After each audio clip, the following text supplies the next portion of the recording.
मंगरू भैया वाह।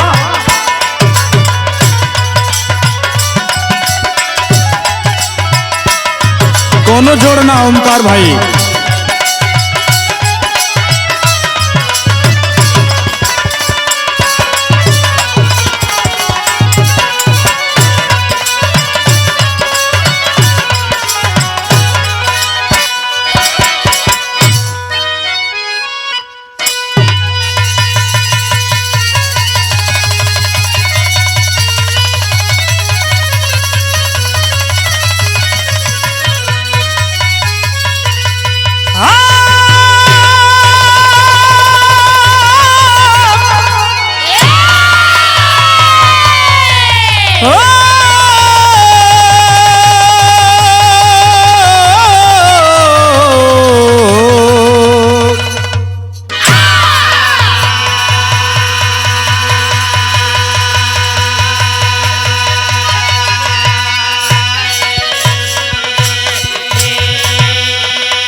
सब भैया लोग के प्रणाम बा।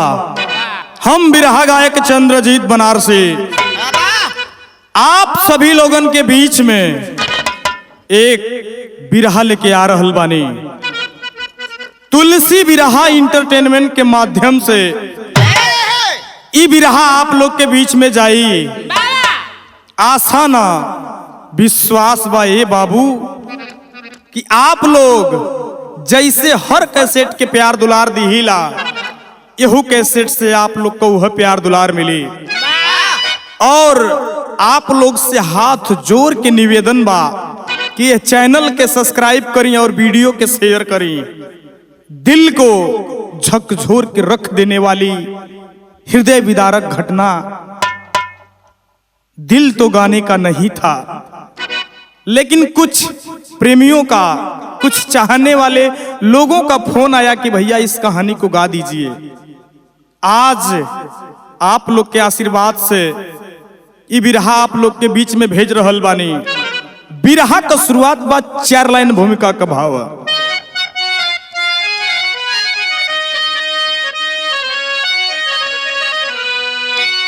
जुर्म जालिम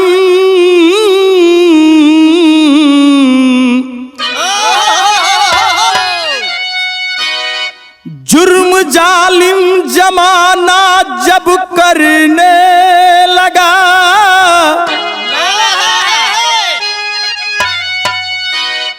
हर घर की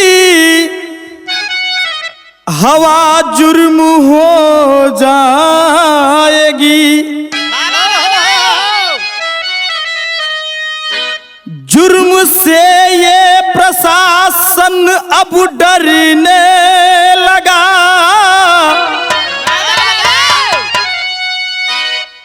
जुर्म की आग हर घर में लग जाएगी।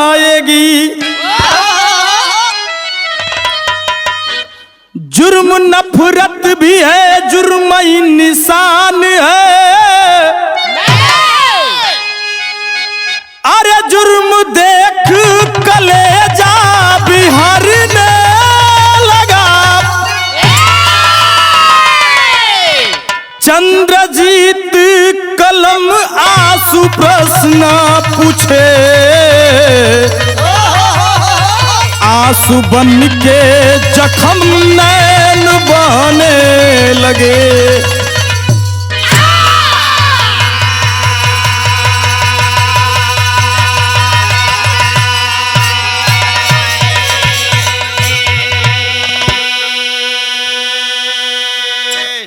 हे बिरहा सुने वाले भैया बाबू, जुर्म हर घर में, अगर प्रशासन नहीं इस पे तवज्जो नहीं ध्यान दिया, जैसे यह घटना हुई है, आने वाले दिन में इससे भी बड़ी घटना घट जाएगी। प्रशासन क्या कर रहा है? जुर्म हर घर में न पफन रहा है। बिरहा का शुरुआत बा 1 लाइन गजल का टुकड़ा। कैसे ओमकार भैया?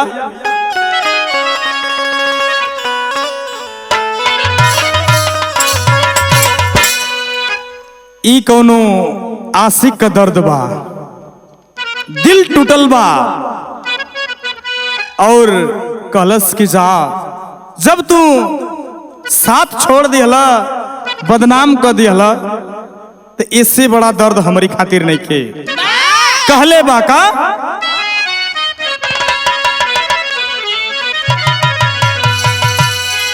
कैसे कह दूं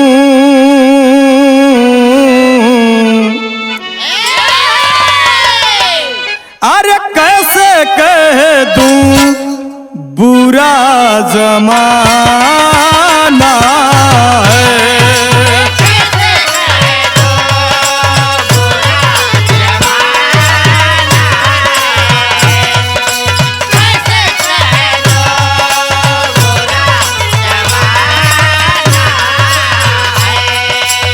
कैसे कह दूं बुरा जमाना है, मेरा दुश्मन मेरा दीवाना है।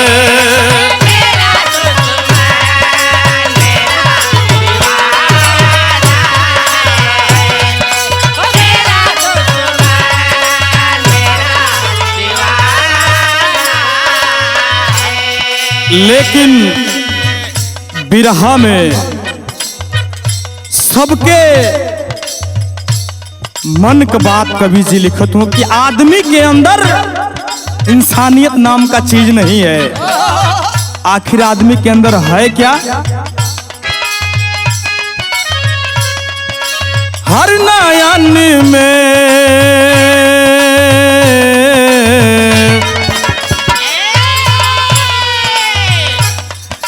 हर नयन में धधकते सोला है।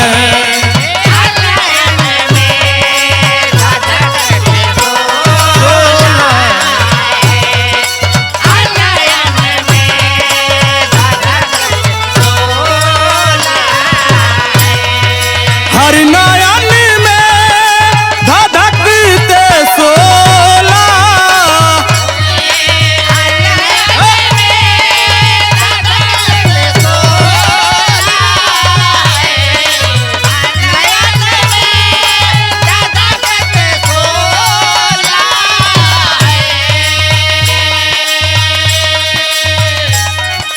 हर नयन में धधकते सोला है। सोया प्रशासन आँख खोला है।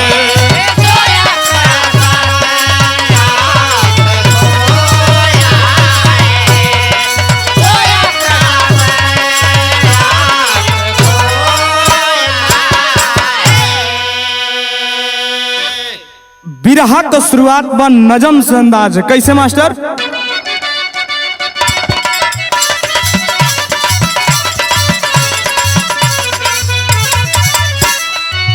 क्रोध के आग में अरमान को जलाते हो, जलते दीपक को क्यों रात में बुझाते हो।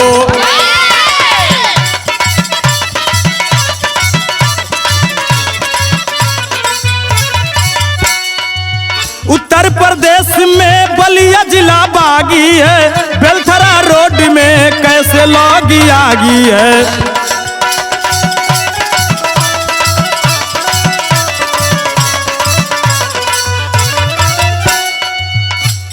कहानी बागी बलिया बेलथरा रोड से लिखल गई। तब होत कहा रही खुशहाली बच्चा यादव के बखरिया हो, रोडवेज में करेले नौकरिया हो।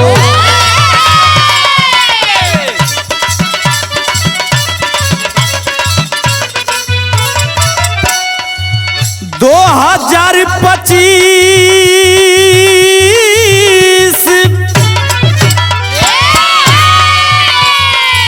2025 25 फरवरी तब आया है, अपने जान को आयुष तब बचाया है।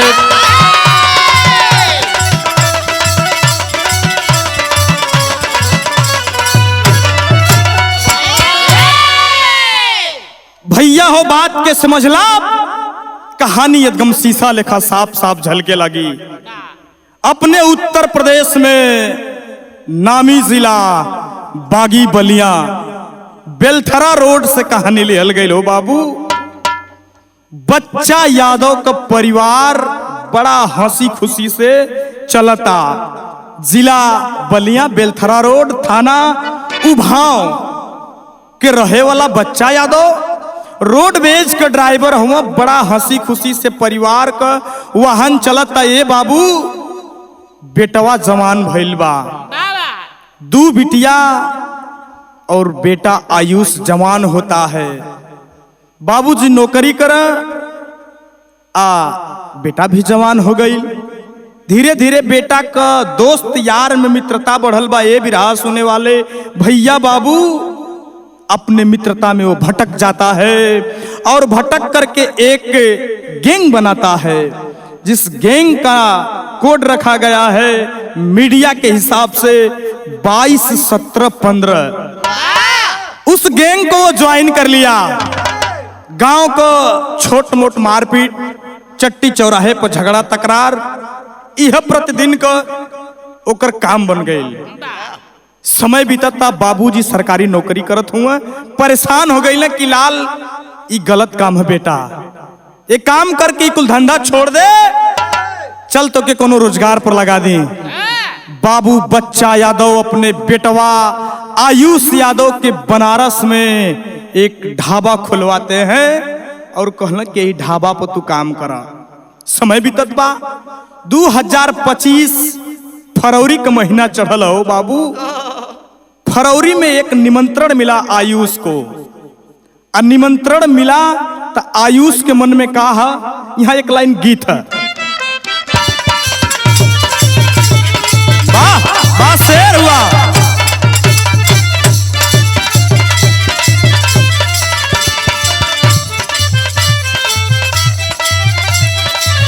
ई कौनो मेहरारू का पीरा हा। जितेंद्र भैया लेखा मरद पा गई। फोन कैलस की राजा हो, खाली स्टूडियो देखवा कि हमरो हाल का है। वो मेहरारू अपने मरद से कहतिया का कहलस, चुअता ठोपे ठोपे बुनवा हो,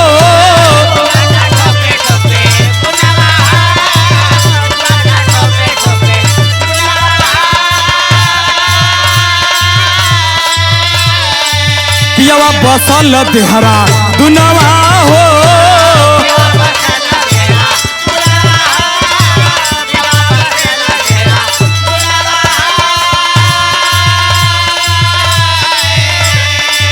चुअता ठोपे ठोपे बुनवा हो, पियवा बसल देहरा दुनवा हो। कैसे के मन के मनाई राजा जी, कैसे के मन के मनाई राजा जी, आवे न रतिया ओंघाई राजा जी।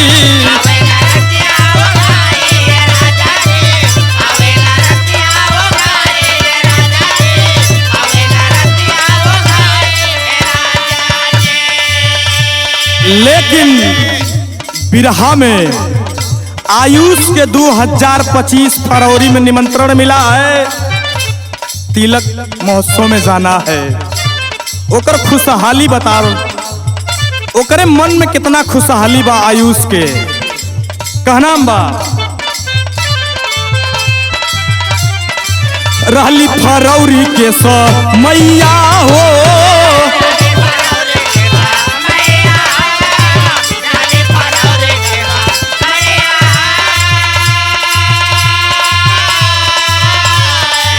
आयुष सोचेला भैया हो,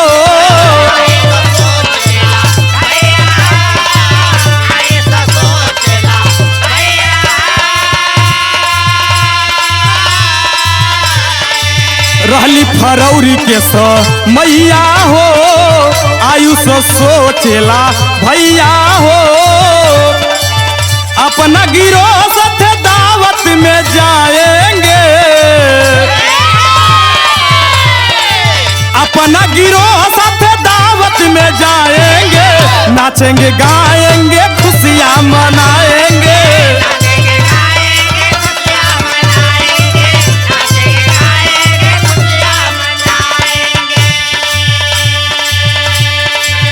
ए भैया निमंत्रण पौला आयुष यादव सोचलस कि दोस्त यार भी बहुत दिन का मिलल हो मास्टर भैया, सबके इकट्ठा कर ली आ चलल जाई दावत में। लोग पहुंच गए, प्रमाण मिला कि उस दावत में पहुंचल बाना। आ दावत का कार्यक्रम चला था रात का 1 बज रहा है।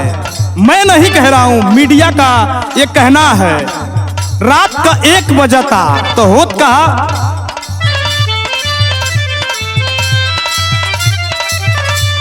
वो दावत में होत कहा, बतिया में बढ़ी गईली बतिया हो,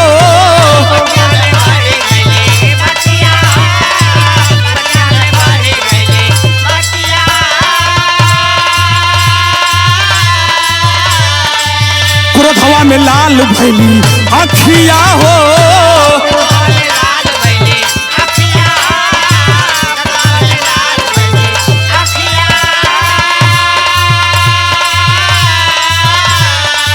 बतिया में बढ़ी गईली बतिया हो, क्रोधवा में लाल भैली अखिया हो, राजवीर रवि अनिल गोली चलाए हैं,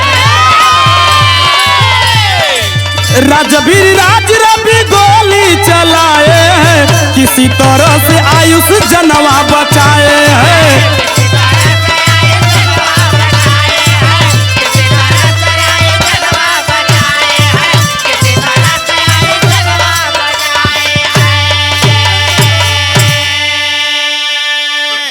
भैया हो दावत पौला बच्चा यादव का बेटा आयुष यादव चलल बाना दावत में अपने पूरा संगी संगाती के साथ।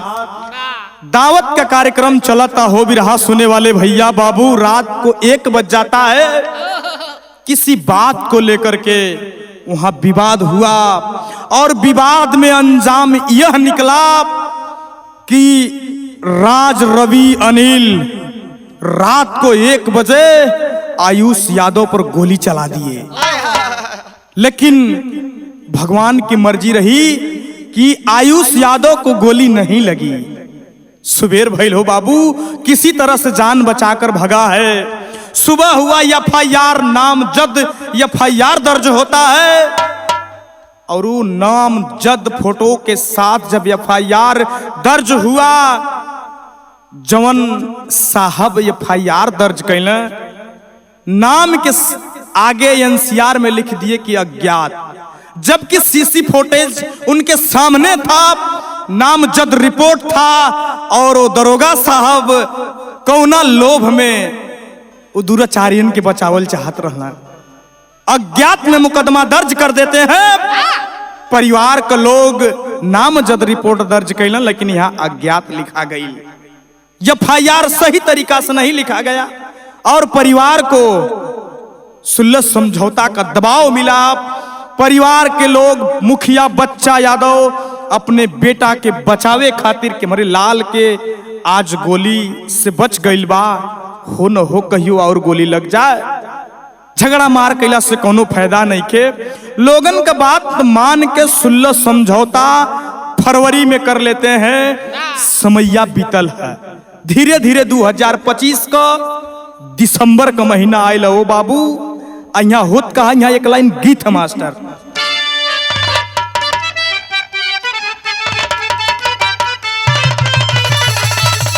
ओहो, बड़ी पारंपरिक गीत बा। अरे के कराई रोले आ गंगा जी बाड़िया,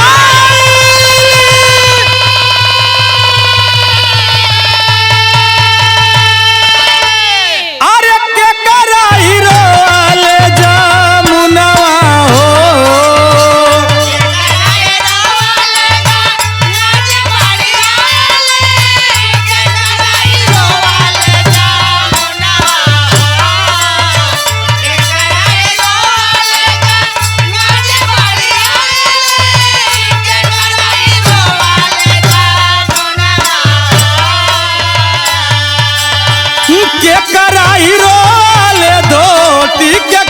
भीजाले के कराई रोले धोती के खूटा भीजाले के हो रोवे बड़ा हो महीनावा हो।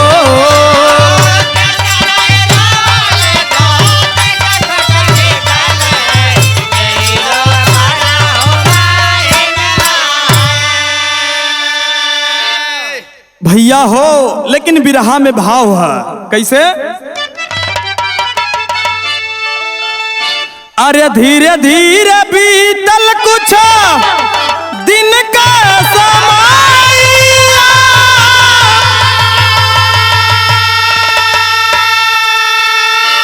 अरे पपिया करेला इंतजार हो।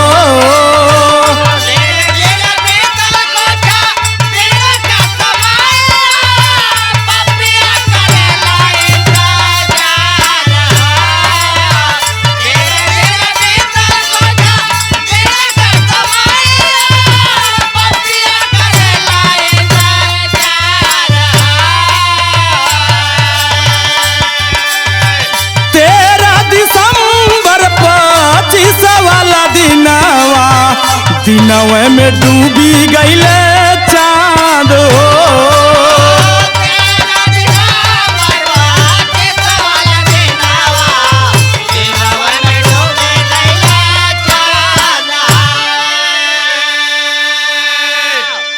भैया हो 13 दिसंबर 2025 के आयुष यादव के साथ एक घटना घटल।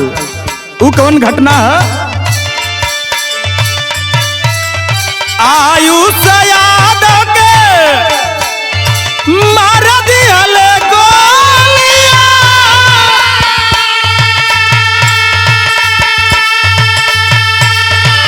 खुनवा के बजल धार हो।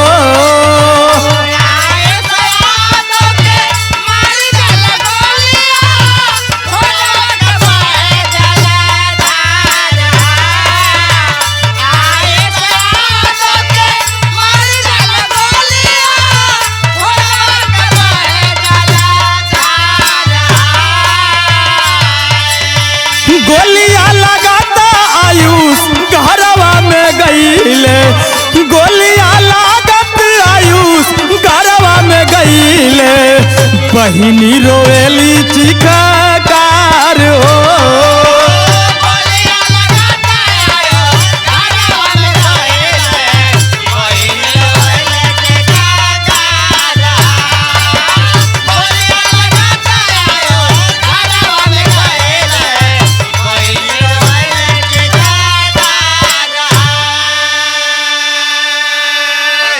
भैया हो फरवरी के बाद 16 समझौता भइल, वो रंजिश के लेकर के लोग अभी जोहता आयुष यादव के।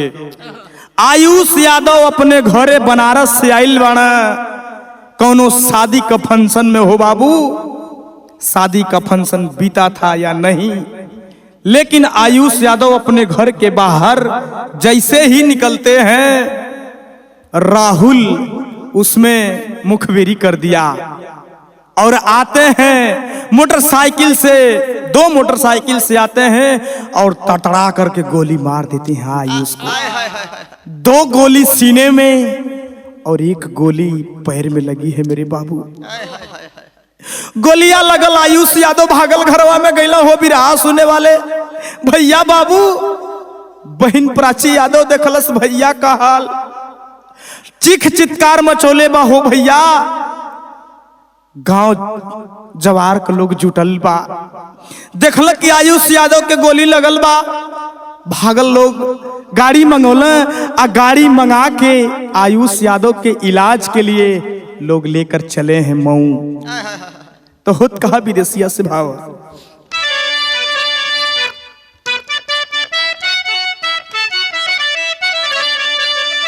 अरे गोलियां लगल आयुष घरवा में भगल हो। अरे बहिनी बाबू का काप थर थर बदनिया, चीख चीतकारी सुन के जुटल पास पड़ोसावा हो, अरे मऊसारिया में होत बाइला जवा, सीरियस हाली देख के, अरे सीरियस हाली देख के डॉक्टर जवाब दी हले, अरे रेफर कैले बनारस करे के इलाजवा। भैया हो, आनन फानन में लोग आयुष यादव के लेके मऊ जाते हैं। मऊ में डॉक्टर साहब हालात को देखते हैं, शासन प्रशासन के लोग भी पहुंचते हैं। वहां शासन प्रशासन के लोग आयुष यादव से बयान पूछ रहे हैं। जो लड़का जिंदगी और मौत के बीच में जूझ रहा है, उस टाइम पुलिस उससे बयान पूछ रही है, लेकिन वही लड़का फरवरी महीने में एफआईआर दर्ज किया और वह पुलिस उस एफआईआर को अज्ञात में डाल दी। जैसे एफआईआर किसी का जानलेवा हमला है, उसको पुलिस खिलवाड़ समझती है। जवान उस कंडीशन में है, जवान जिंदगी मौत के बीच में जूझ रहा है आयुष यादव। डॉक्टर मऊ का जवाब दे दिया, हो भैया, बच्चा यादव अपने बचवा का हाल देख के रोवत हुआ, अब बनारस एम्बुलेंस से लेके चलल हुआ। तो होत कहा यहाँ गीत है,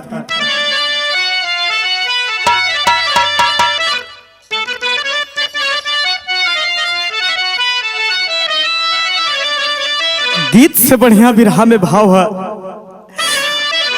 बाबू बच्चा यादव अपने लाल का सूरतिया निहारत हुआ और सोचत हुआ कि अपने बचवा के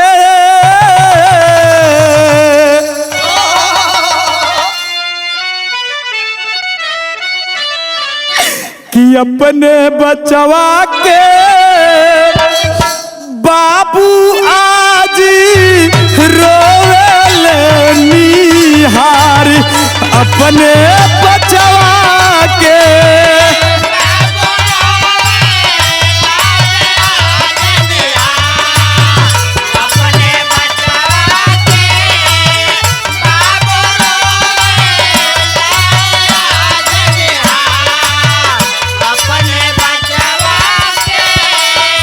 बिरहा सुनने वाले भैया बाबू, भैया हो, बाबू रोत हो बचवा का हाल देख के। बतियारू के ससियारू के टूटा जीवन के तार की अपने बचवा के। बाबू आज यार अपने बचवा के।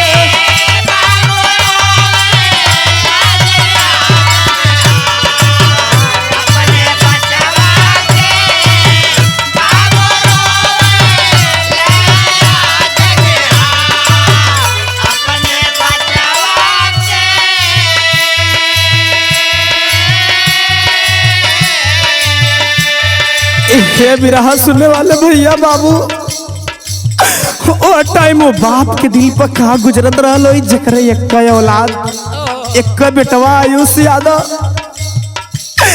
बाबू झरझर झरझर एम्बुलेंसवा में रोवत हुआ और अपने लाल का सूरतिया नहीं आ रहा। यह देखत देखत एक गजब हो गई। गजब का हो गई मास्टर, देखत देखत रुक गईली ससिया, रोवे बच्चा यादव। छतिया पीटल सिया देखो ना लौका के हुआ आगे, बचवा के कि अपने दुलरावा के बाबुआ जी रोवल निहार अपने बचवा के।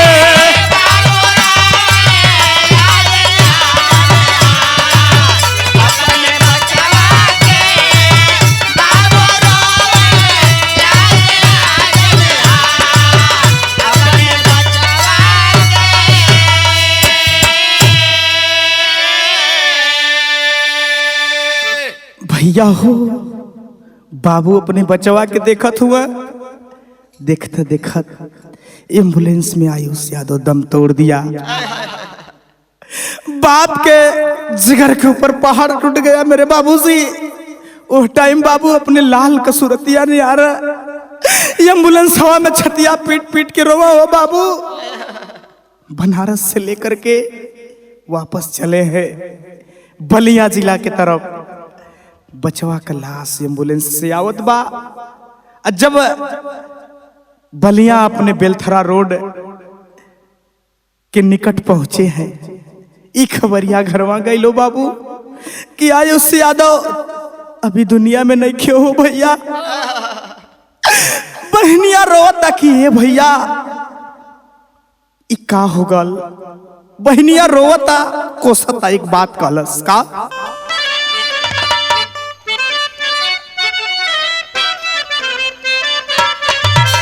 बिरहा सुनने वाले भैया बाबू, आयुष यादव को बहन रोता कोसता।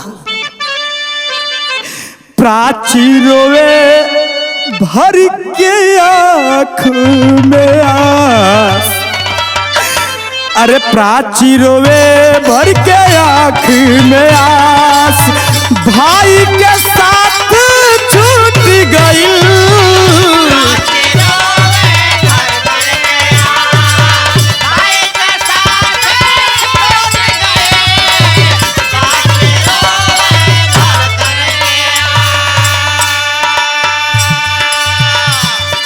हे बिरहा सुनने वाले भैया, प्राची रोवता हो, छोटकी बहन रोवता, परिवार का गांव जवार पूरा रोवता हो भैया। दुआरवा भीड़ इकट्ठा हो गए।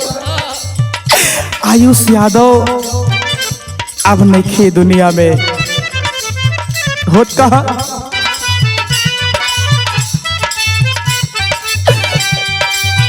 दुई बहन के एक ही बीरनवा,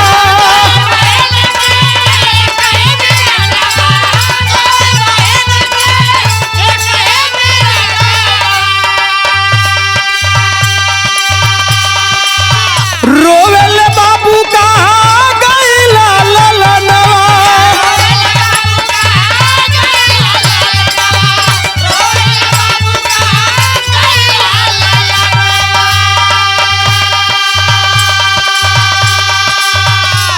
हे भैया बाबू रोवत हुआ, बहनिया रोवत, ये गांव जवार रोवत था। रोवा बहनिया जिलसिया निहार, रोवा बहनिया जिलसिया निहार, बाई के साथ छूट गई।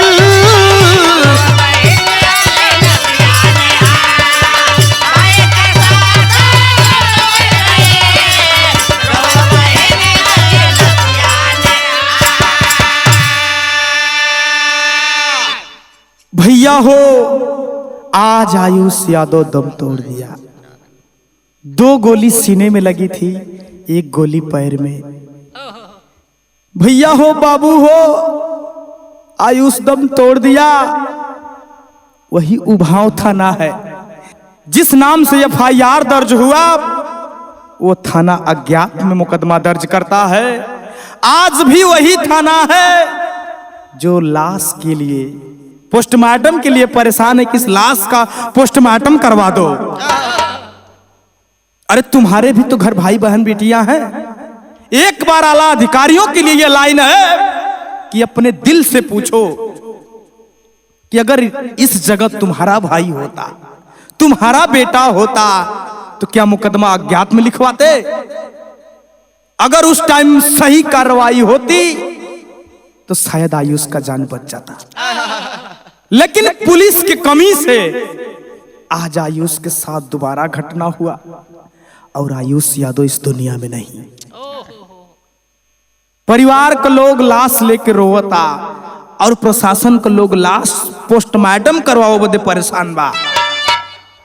प्रमाण यह मिला मेरे मित्रों कि बलिया जिला के एसपी साहब आकर बच्चा यादव से कहे कि बच्चा यादव पोस्टमार्टम के लिए लाश दे दो और जो भी कड़ी से कड़ी कार्रवाई होगी किया जाएगा। लेकिन लाश पोस्टमार्टम से आइल बा, परिवार के लोगन के मिलल बा, एसपी साहब संगवा आइल आ बच्चा यादव ले कहल कि भैया हो आखिरी दाह संस्कार कदा, कार्रवाई में कोनो कमी नहीं खे होई। हे बिरहा सुने वाले भैया बाबू, बच्चा यादव उनकी बात मानकर अपने बेटा का दाह संस्कार कर दिए, लेकिन कार्रवाई नहीं हुई। अभी तक कोई आरोपी नहीं गिरफ्तार हुए। होत कहा टेरी से भाव।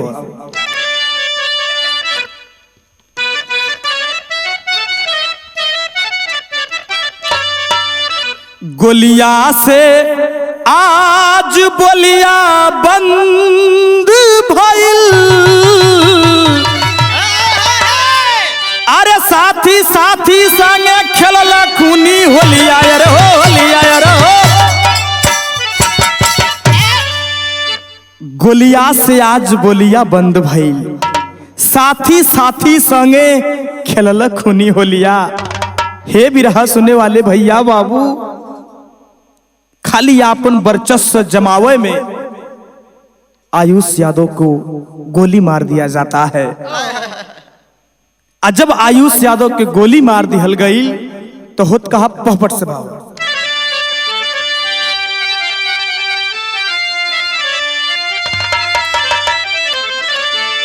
आस प्यास में लागल आज गोलिया बोलिया बंद भइल, अरे पुलिस प्रशासन देख खूनी होलिया बोलिया बंद भइल।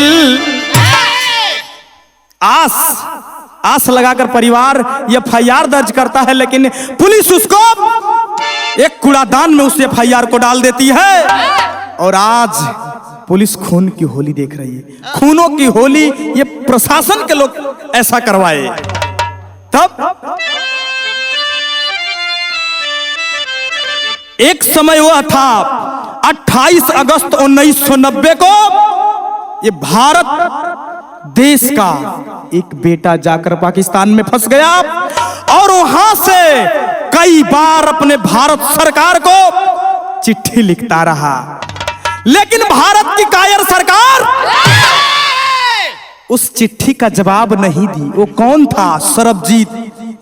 धोखे से नशा में सरहद पार किया था और भारत सरकार निकम्मी जो उस लाल के लिए एक भी जवाब नहीं दिए कि वो लड़का बेकसूर है, उसे छोड़ दो। और वही हाल बेकसूर आज आयुष यादव के साथ हुआ, जो कि आयुष यादव को गोली मार दिया गया और नाम अज्ञात में चल रहा है। कैसी प्रशासन की व्यवस्था है। 2013 में यही भारत सरकार पाकिस्तान से सरबजीत की लाश लेने के लिए फोर्स भेज दी, लेकिन सरबजीत के बचाव बदे एगो फोन नहीं कैला। जो लड़का निर्दोष है मास्टर साहब, छोड़ दिया जाए। कैसी सरकार है और कैसी तानाशाही है भैया हो। ओ लड़का आज जैसे उस टाइम में प्रशासन के लोग देश में बैठे प्रधानमंत्री नहीं सुने, उसी तरह आज बलिया जिला में वो एसपी अगर सही कार्रवाई फरवरी 2025 में किया होता तो आयुष यादव का जान नहीं जाता। खुद कहा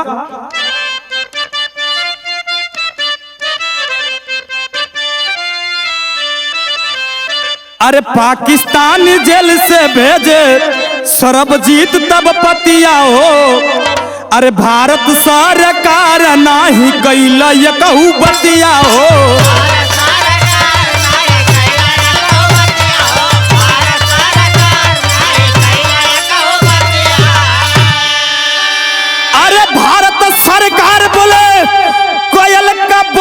गोलियां बंद भइल। अरे पुलिस प्रशासन देख खूनी, होलिया बोलिया बंद भइल। उस टाइम जैसे सरबजीत की सुनवाई नहीं हुई, और उसी तरह बलिया में, बलिया का उस लाल का सुनवाई थाने में नहीं हुई, मर जाता है, गोली लग जाती है। परिवार को झूठा दिलासा दिया जाता है, और झूठा दिलासा दिहले के बाद 13 दिसंबर को गोली लगी है। कई दिन के बाद मुलजिम गिरफ्तार होत हुए। आल्हा से का नाम बा?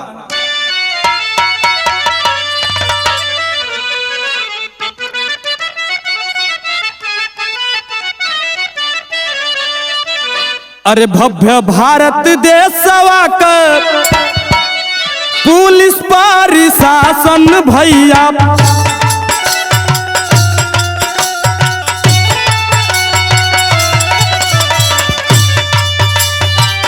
नाम जद रिपोर्ट के लिखा आज्ञा,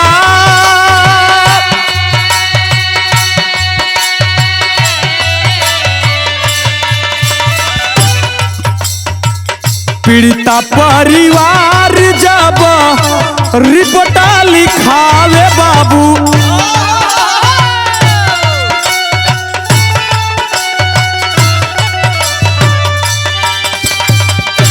दोषी बाके दूसरी होला गिरफ्तार।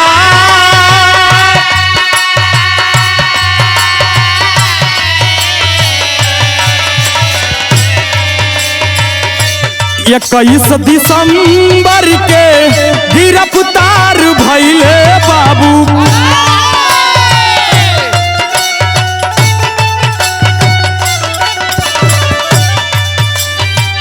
प्राची यादव मीडिया में कहल लका,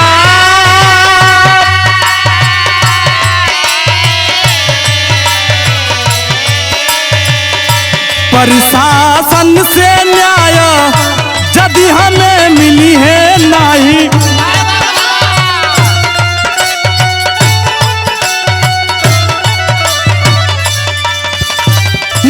जनवा से मारल जाई उन सरकार।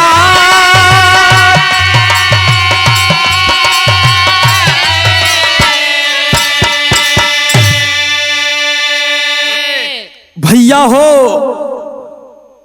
प्राची यादव का मीडिया में बयान है कि अगर हमारे भाई को न्याय नहीं मिली तो यह सरकार को मेरी खुली चुनौती है कि दोषी को हम भी गोली मारेंगे। अगर सरकार, ये सत्ता में बैठे जोगी बाबा अगर न्याय दिलवाना चाहत हो अमन के, अगर न्याय दिलवाना चाहते हैं तो इनके घर पर बुलडोजर चलना चाहिए। लेकिन हे बिरहा सुनने वाले भैया बाबू, गोली मारने वाले अनिल सिंह, रोबिन सिंह, राज सिंह और मुखबिरी रोहित किया, लेकिन 21 दिसंबर 2025 को गिरफ्तार के भयल दिलीप, नितेश, सतीश, एक लड़का और है, उसका नाम मीडिया से हमें नहीं मिला। मारने वाला गोली कोई और है और गिरफ्तार हुआ कोई और। आखिर ये सरकार, इस सत्ता के लोग उन दोषियों को क्यों बचाना चाहते हैं? जब गोली अनिल सिंह ने मारा, साथ में रोबिन सिंह था, राज सिंह था, तो गिरफ्तार अदर लोगों को आपने क्यों किया? मरते मरते वो आयुष यादव दोषियों का नाम बताया, बयान दिया, तो ये प्रशासन के लोग उसे क्यों नहीं पकड़ रहे हैं? सोचने की बात है कि आखिर काहे उन्हें बचावल जाता। धन्य हो सरकार और धन्य हो न्यायाधीश। शायद भगवान ऐसा न करे, जिन्हें आप बचा रहे हैं, शायद वही अगर आपके भाई को गोली मार दे तब वो उन्हें वो दिन बचा दिया है। आप लोग आज दूसरे के साथ हुआ है, कल आपको भी गोली मारेंगे और आपको न्याय के लिए वर्दी मिली है, ये ना कि हितैषी के लिए। रिश्तेदारी भी बोधे वर्दी नहीं खे पहन ले तो हम लोग इससे बढ़िया अपने घरे चल जाओ, वर्दी टांग दा। आखिरी लाइन में कहना बा,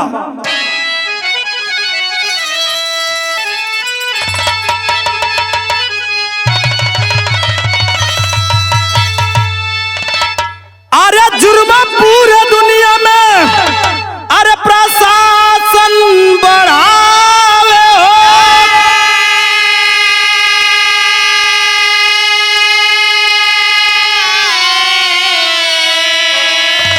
अरे पीड़िता परिवार, हे बाबू पीड़िता परिवार अब न्याय नहीं पावे हो, पीड़िता परिवार।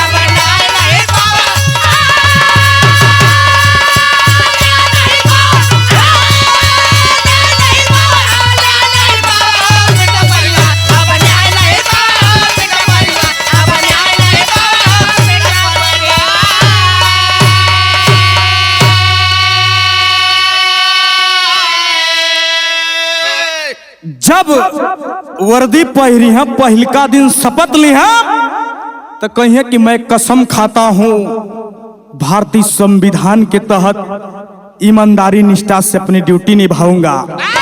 लेकिन जब वर्दी पहन के सत्ता में आते हैं, प्रशासन की व्यवस्था में आते हैं, तो वर्दी वाला दलाल बन जाता लोग। बाबा साहब ने इस देश को 1947 में एक संविधान का आंकड़ा दिया और उसी पर अंग्रेजों ने माना कि ठीक है, इस संविधान को तैयार करो, देश छोड़ देंगे। बाबा साहब अंग्रेजों से इस देश को आजाद करा दिया। बाबा साहब के संविधान के सजावा, अरे पीड़िता परिवार के न्याय दिया।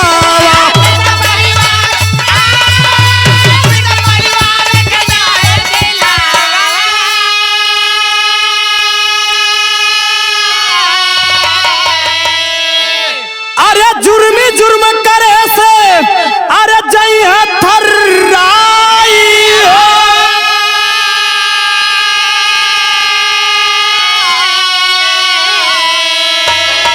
हे भैया पीड़िता परिवार अरे न्याय कहाँ पाई हो, पीड़िता परिवार। आज पीड़िता परिवार कहाँ न्याय की गुहार करेगी? साला गोली कोई और मारा था, गिरफ्तार कोई और होता। बड़ी गजब बा, यही भी रहा है। आखिरी लाइन में कहना बा, पत्तू छैबर सुखनंदन की अजर अमर फुलवारी, काशी बुल्लू श्याम देव गैला स्वर्ग सिधारी हो।